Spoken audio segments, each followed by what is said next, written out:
Hello everyone, নতুন একটি ব্লগে তোমাদের সকলকে স্বাগত। আর আমি রয়েছি বর্ষা তোমাদের সাথে। তো তোমরা যারা আমার আগের ব্লগগুলো ফলো করেছিলে তারা জানো আমরা কিন্তু নবদ্বীপে এসেছিলাম। আর আজকে হলো 5 তারিখ, অর্থাৎ লাস্ট দিন আমাদের নবদ্বীপে। তো আমরা আগের দিনই সকাল সকাল ঠিক করেছিলাম যে আমরা আজকে সবাই মিলে সকালবেলা কিন্তু গঙ্গার ঘাটে যাব আবার স্নান করতে। তো সেই অনুযায়ী কাজ সকাল সকাল সবাই মিলে আমরা কিন্তু চলে এসেছিলাম গঙ্গার পাড়ে, হাঁটতে হাঁটতে সুন্দর প্রকৃতির মজা নিতে নিতে। তো দেখো সকাল 6:30 নাগাদ কিন্তু গঙ্গার পাড়টা অনেকটা এরকম, লোকজন অনেকটাই কম, আর ওয়েদারটাও ছিল একটু মেঘলা মেঘলা, যার জন্য কিন্তু ভালোই লাগছিল। তো বোন এদিকে বানর দেখে এত খোঁচে যাচ্ছিল, কারণ ও বানর একদমই পছন্দ করে না। তো সেটা নিয়ে আমরা খোঁচাচ্ছিলাম, দেখ ওই যে বানর নিয়ে যাব। তো যাই হোক, একটু দুষ্টু মিষ্টি কথা বলতে বলতে চলে এসেছিলাম গঙ্গার ঘাট। আর এখানে নৌকাটা দেখলাম পাশে কিন্তু ওরা রান্না করছিল, আর জিজ্ঞেস করাতে জানতে পারলাম যে ওদের এটাই জীবন, অর্থাৎ ওরা কিন্তু নৌকাই থাকে। তো যাই হোক, তারপর আমরা রীতিমতো স্নান করে ঘরে চলে এসেছিলাম, অর্থাৎ রুমে চলে এসেছিলাম। আর আমাদের প্ল্যান ছিল আজ 9টা নাগাদ আমরা যাচ্ছি নবদ্বীপ ভ্রমণে। আর ওয়েদারের অবস্থা দেখবে,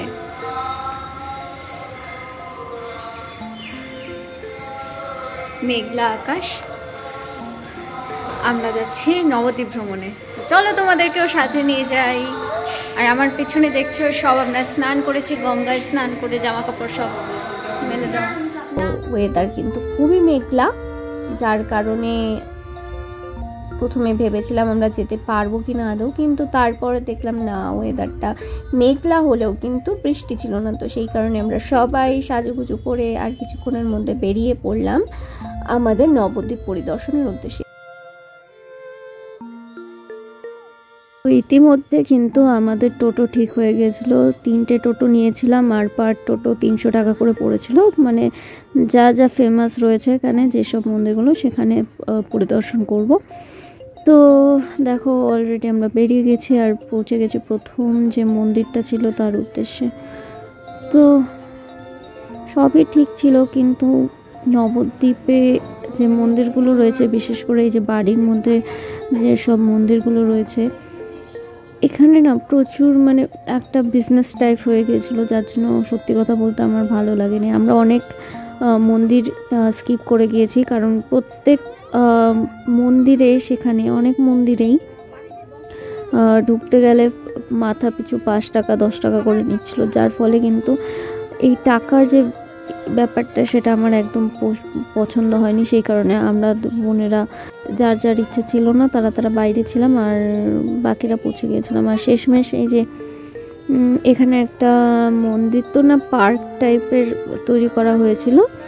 তো এই পার্কটায় 10 টাকা করে পার হেড নিয়েছিল। তো এখানে ঢুকেছিলাম, এটা তাও ছিল। এরপরে মানে হাতে গোনে 2-3টে মন্দির ছিল যেগুলো না ঢুকে শান্তি পাওয়া গেছে, কিন্তু বাকি একটা জায়গায়ও কিন্তু সেরকম মানে শান্তি যে উপলব্ধি করা সেই ব্যাপারটা ছিল না, এটাই হচ্ছে ব্যাপার। আর এখানে দেখো মন্দিরটা কত মাছ রয়েছে।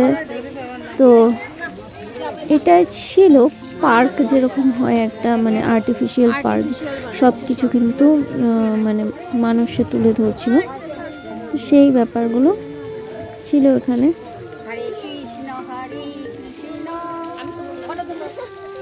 এটা বেসিক্যালি ফেমাস ছিল এই যে প্রায় 50 ফুটের লম্বা একটা কৃষ্ণের মূর্তি এখানে স্থাপন করা ছিল। তো সেটার জন্যই বললাম না, এটা বেসিক্যালি একটা পার্কের মতো। সব রাধা রানী থেকে শুরু করে কৃষ্ণ সখীরা সবাইকে সুন্দর করে গাছের মাঝখানে দাঁড় করিয়ে দেওয়া হয়েছে, এবং এটা বেসিক্যালি মনোরঞ্জনের একটা উদ্দেশ্য, আর কিছুই না। আর ভেতরে রয়েছে সব মূর্তি রয়েছে, আর্টিফিশিয়াল সব মূর্তি রয়েছে, এগুলো কিন্তু সবই আর্টিফিশিয়াল। তো দেখতে দেখতে ঢুকে গেলাম ভেতরে। গৌরাঙ্গদেব যা যা রয়েছে সবই আর্টিফিশিয়াল। তো চলো ভেতরে নিয়ে যাই।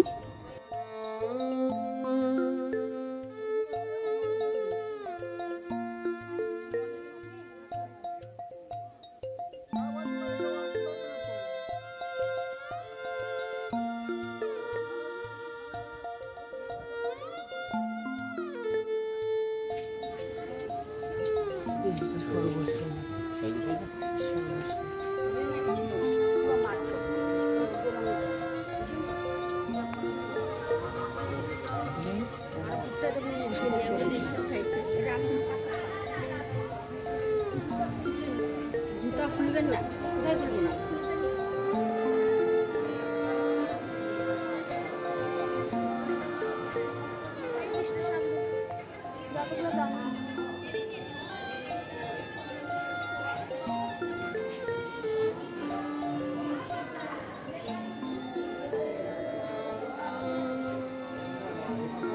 এখানে রয়েছে শ্রীকৃষ্ণের বিভিন্ন অবতারগুলোকে কিন্তু সাজিয়ে তুলে ধরা হয়েছে, তো সেটা দেখে আর এখানে সখীরা, রাধারানী সহ সখীরা যে তার ছিল তাদের সবার এখানে আর্টিফিশিয়াল মূর্তি কে প্রতিস্থাপন করা হয়েছে। আর এখানে আমরা গ্রুপের একটা ফটো তুলে দিয়ে কিন্তু এই মন্দির থেকে বেরিয়ে যাব। তো মন্দির ঠিক না, এই পার্কটার থেকে বেরিয়ে যাব।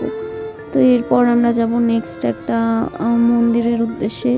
আর এই মন্দিরটা সবে খুললো, যেহেতু আমরা ভারত সেবা আশ্রমে খাওয়ার জন্য বলে দিয়ে এসেছিলাম, মানে বলা ছিল, তো সেই কারণে ওরা বারে ফোন করছিল, কারণ আমাদের অনেকটাই লেট হয়ে গেছিলো। এখানে প্রায় 12:30 বাজে, আর ওদের একটা টাইম রয়েছে, ওই টাইমের বাইরে মানে একটু প্রবলেম হয় না সব কিছু নিয়ম মাফিক। তো একটা জায়গায় থাকতে গেলে সবার নিয়মই তুলে ধরতে হয়, সবার নিয়মই কিন্তু রক্ষা করতে হয়। তো সেটার জন্যই আমরা একটু তাড়াহুড়ো করছিলাম। আর এখানে ফটাফট এখানে একটা মন্দির ছিল, সেখানে গেছিলাম। আর মন্দিরটা এত নোংরা, সত্যি কথা বলতে মানে আমরা মানুষেরাই নোংরা করি। একটা ধর্মস্থল, ঠিক আছে, ধর্মস্থান পরিষ্কার পরিচ্ছন্ন হবে, মন্দিরের ভিতরেই এত নোংরা, মানে বলার মতো না। যাই হোক, এবার চলে আসলাম পরের একটা মন্দিরে, দেখতেই পাচ্ছ নাম। তো এটার ভেতরেও গেলাম গিয়ে, এটা জাস্ট আমাদের যেরকম শিলিগুড়িতে স্কন মন্দির রয়েছে সেরকমই মন্দির, এমনি এক্সট্রা কিছু নেই এখানে। তো ঢুকলাম, ঢুকে যেহেতু দুপুর হয়ে গিয়েছিলো তো অনেক মন্দিরে আমরা বন্ধ পাচ্ছিলাম, তো একদিক দিয়ে ঢুকলাম আরেক দিক দিয়ে বেরিয়ে আসলাম, এটাই। তো দেখো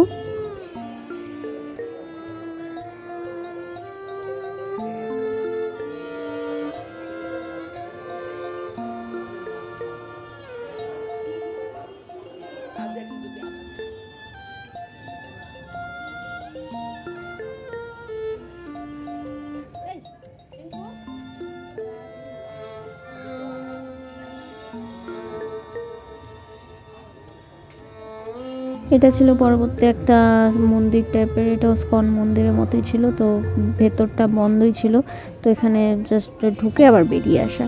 আর এখানে ছিল গোপী ড্রেসের বাজার একটা ছোটো মোটো, তো এখানে সবাই দাম করছিল। আর এখানে আমরা চায়ের দোকানে বসেছিলাম, আমরা ভেবেছিলাম এটাই লাস্ট, কিন্তু না, এরপরেও আরেকটা মন্দিরে যাব। আর রাস্তাটা দেখো কত সুন্দর, ও ভালো কথা, গোপী ড্রেসের দাম করেছিলাম। আর এখানে এত কস্টলি, মানে বলার মতো না, খুব বাজেট, মানে 500 টাকা, 550 টাকা, ইভেন 600 টাকা এর থেকে ওপরে রয়েছে। এখান থেকে মানে 600 টাকা থেকে স্টার্টিং প্রাইস বলতে পারো, এর নিচে ওরা কমাচ্ছেই না। যেগুলো পছন্দ হয় সেগুলো তো হাই রেট, আর যেগুলো পছন্দ হচ্ছে না সেগুলো মানে ওরা ছাড়ছে না, একটু মানে দামাদামি মোট কথা করছে না ওরা।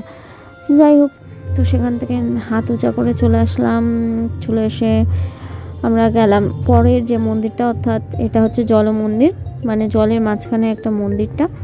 এটা এখনকার দিনে রিয়েল কিছুই নেই, এটাই দেখলাম, এটাও আর্টিফিশিয়ালি। আর এত নোংরা বলার মতো না। আর এখানে আকর্ষণীয় বিষয় হচ্ছে এখানে হরিণ বেঁধে রেখেছে ওরা, মানে বন্দি এখানে।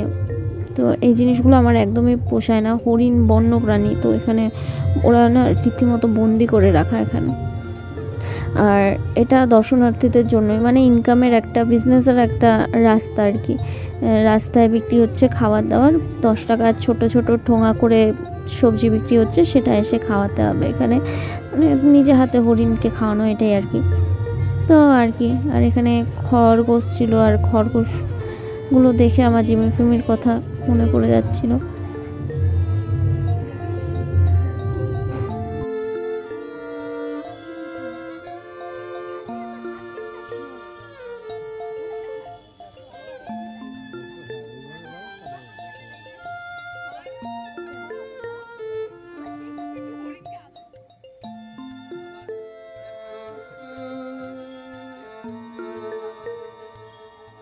তো যাই হোক, এখন আমরা যাচ্ছি, যেহেতু আশ্রম থেকে বারে বারে ফোন করছিল, তো এখান থেকে বেরিয়ে গেলাম। বেরিয়ে গিয়ে এখন ডাইরেক্ট আমরা আশ্রমে উঠবো।